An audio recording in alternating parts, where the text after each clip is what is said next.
Hi అండి, నిన్న మేము అడవివరం వెళ్ళామన్నమాట. ఇక్కడ భైరవదేవ టెంపుల్ ఉందన్నమాట. లోపలికి అలా నడుచుకుంటూ వెళ్ళాలి. లోపలికి బైకులు కానీ ఆటోలు కానీ ఏవి వదలట్లేదన్నమాట. నా కాలినడకనే వెళ్ళాలి. నడుచుకుంటూ మనం 1 కిలోమీటర్ వరకు లోపలికి వచ్చాక గుడి వస్తుందన్నమాట. గుడి దగ్గరికి వచ్చాం. ఇప్పుడు గుడిలోకి ఇదే గుడి. గుడిలోకి వెళ్ళే ముందు ఇక్కడ మనకి బోర్ ఉంటుందన్నమాట. బోర్ దగ్గర కాలు కడిగేసుకోవాలన్నమాట.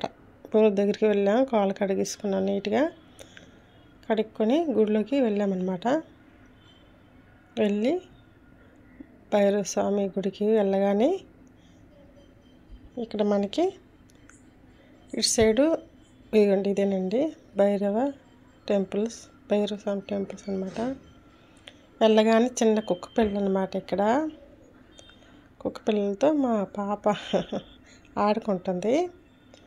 తర్వాత లోపలికి వెళ్ళాం. లోపల ఫోటో తీయకూడదు అన్నారనమాట. ఇక అక్కడికి వెళ్ళి దేవుడి దండ పెట్టుకుని వచ్చాం.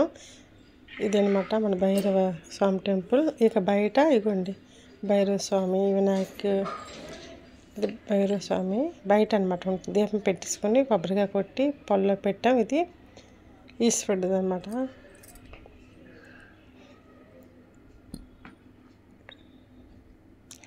ఇక ఇది నాగపంచం బొమ్మ, గణేష్ బొమ్మ, లక్ష్మీదేవి బొమ్మ చాలా ఉన్నాయన్నమాట. అన్నిటికీ దీపాలు పెట్టి కొబ్బరికాయ కొట్టేసుకుని వచ్చి ఇది వచ్చి మనకి సింహాచలం నుంచి విజయనగరం వెళ్ళే రోడ్లో అనమాట. అడవివరం నుంచి మనము లోపలికి రావాలన్నమాట. ఒక 2 కిలోమీటర్ల లోపలికి వస్తే ఈ టెంపుల్ ఉంటుందన్నమాట. రైట్ సైడు రోడ్డు పక్కనే ఉంటుంది.